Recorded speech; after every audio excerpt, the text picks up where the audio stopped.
जैसे कि हम जानते हैं पीरियोडिक टेबल में टोटल 118 एलिमेंट्स होते हैं।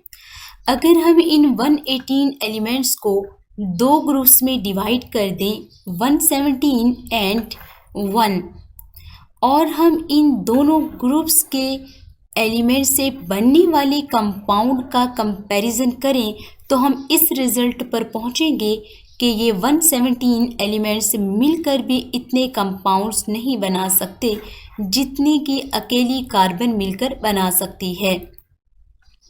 केमिस्ट्री की वो ब्रांच जिसमें हम ऐसे एलिमेंट और कंपाउंड को स्टडी करते हैं जिनमें लिटिल कार्बन यानी बहुत कम कार्बन या नो कार्बन या बिल्कुल भी कार्बन ना हो, ऐसे एलिमेंट और कंपाउंड को हम केमिस्ट्री की जिस ब्रांच में स्टडी करेंगे उसका नाम है इनऑर्गेनिक केमिस्ट्री। और हमारा आज का टॉपिक भी इनऑर्गेनिक केमिस्ट्री है। Inorganic chemistry it is the study of the synthesis, composition, properties, structure of elements and compounds that contain little or no carbon means ऐसे एलिमेंट और कंपाउंड जिनमें बहुत कम कार्बन या बिल्कुल भी कार्बन ना हो, ऐसे एलिमेंट और कंपाउंड की स्टडी को हम क्या कहेंगे? Inorganic chemistry. इन शॉर्ट हम ये भी कह सकते हैं it is the study of elements and compounds that contain little or no carbon means ऐसे एलिमेंट और कंपाउंड्स जिनमें बहुत कम कार्बन या बिल्कुल भी कार्बन ना हो, ऐसे एलिमेंट और कंपाउंड की स्टडी को हम क्या कहेंगे? Inorganic chemistry. अब सिंथेसिस क्या होता है?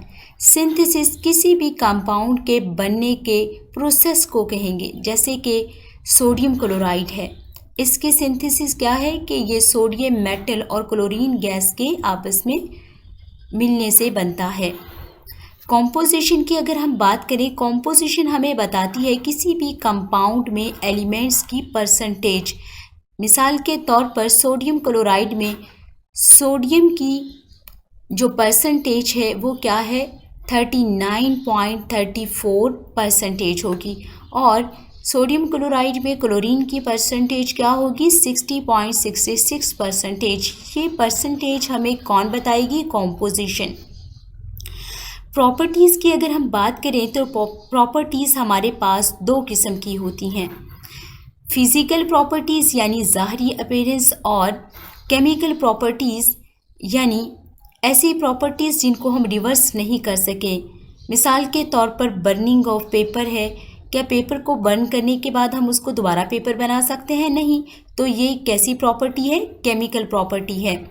अगर हम सोडियम क्लोराइड की फिजिकल प्रॉपर्टीज़ की बात करें तो इसकी अपीयरेंस कैसी होती है? ये कैसा होता है दिखने में?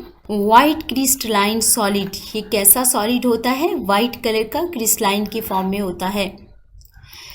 मेल्टिंग पॉइंट, इसका मेल्टिंग पॉइंट होता है 801 डिग्री सेल्सियस।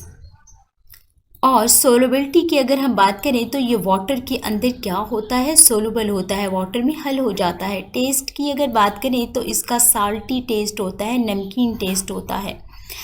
कंडक्टिविटी अगर हम देखें तो ये कंडक्ट कर सकता है किसको? इलेक्ट्रिसिटी को। व्हेन मोल्टन और डिज़ोल्व इन वाटर, जब इसको हम वाटर के अंदर डिज़ोल्व करते हैं तो ये इलेक्ट्रिसिटी को क्या कर सकता है? कंडक्ट कर सकता है। ये सब इसकी क्या थी? Physical properties. स्ट्रक्चर की अगर हम बात करें तो स्ट्रक्चर हमें बताती है किसी भी कंपाउंड के अंदर एलिमेंट्स ने खुद को किस तरह से अरेंज किया हुआ है, ये हमें कौन बताएगी? स्ट्रक्चर हमें अरेंजमेंट ऑफ एटम बताती है इन अ कंपाउंड। नेक्स्ट है इनऑर्गेनिक केमिस्ट्री। कंपोज्ड होती है इनऑर्गेनिक सब्सटेंस से, जैसे कि मेटल हैं। मेटल्स में हमारे पास क्या होगी? आयरन और कॉपर।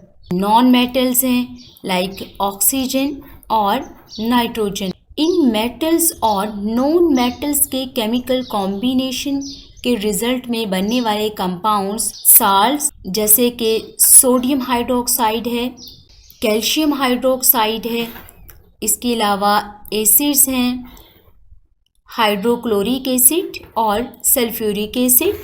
इसके अलावा बेसिस हैं जैसे कि सोडियम क्लोराइड है और पोटेशियम नाइट्रेट है। ये सब हम किस में स्टडी करते हैं? इनऑर्गेनिक केमिस्ट्री में। जैसे कि हम पहले बात करके आए हैं कि इनऑर्गेनिक केमिस्ट्री में ऐसे एलिमेंट और कंपाउंड होते हैं जिनमें लिटिल या नो कार्बन, यानी जिनमें बहुत कम कार्बन या बिल्कुल भी कार्बन नहीं होती। जैसे कि अगर हम देखें तो यहाँ पर बहुत कम कार्बन या बिल्कुल भी कार्बन नहीं है। ऐसे एलिमेंट और कंपाउंड को हम इनऑर्गेनिक केमिस्ट्री में स्टडी करते हैं। नेक्स्ट, इसकी एप्लीकेशन और यूजेस की अगर हम बात करें कि ये कहाँ कहाँ यूज़ होता है, तो यूज्ड इन वेरियस फील्ड्स, ये मुख्तलिफ फील्ड्स में यूज़ होता है, सच एज जैसे कि fertiliser, medicine, catalyst, pigments and coatings. Next हम देखते हैं कि एज ए फर्टिलाइज़र ये कहाँ यूज़ होगा।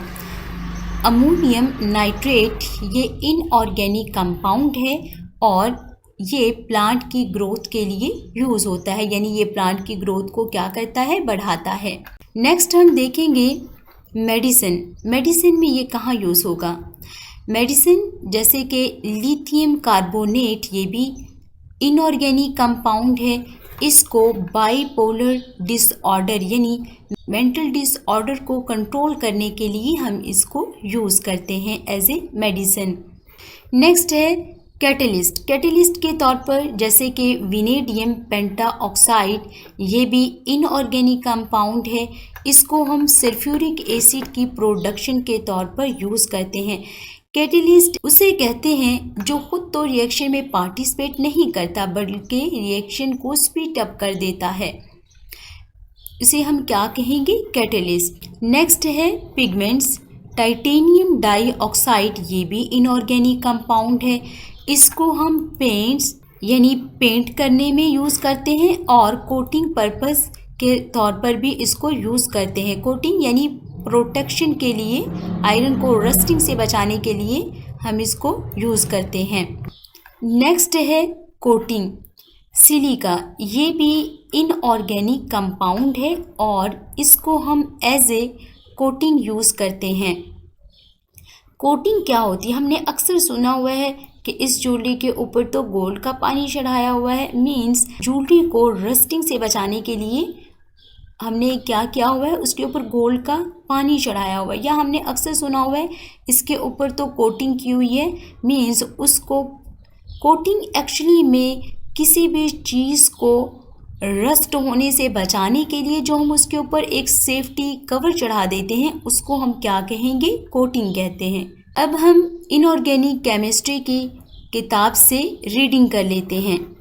It is the study of the synthesis, composition, properties and the structure of the elements and compounds that contain little or no carbon। जैसे कि हम पढ़ के आए हैं, ऐसे एलिमेंट्स और कंपाउंड की सिंथेसिस, कॉम्पोजिशन, प्रॉपर्टीज और स्ट्रक्चर जिनमें लिटिल या नो कार्बन, जिनमें बिल्कुल भी कार्बन ना हो या बहुत कम कार्बन हो, ऐसे एलिमेंट और कंपाउंड की स्टडी को हम क्या कहेंगे? Inorganic chemistry. इसके अलावा हमने पढ़ा था an inorganic substance can be composed of metals, non metals और a mixture of these salts, acids and bases. Inorganic compounds are used as fertilizer। हमने एज ए फर्टिलाइज़र भी इसका यूज़ देखा था। मेडिसिन के तौर पर भी यूज़ होता है। Catalyst and pigments, coatings and much more.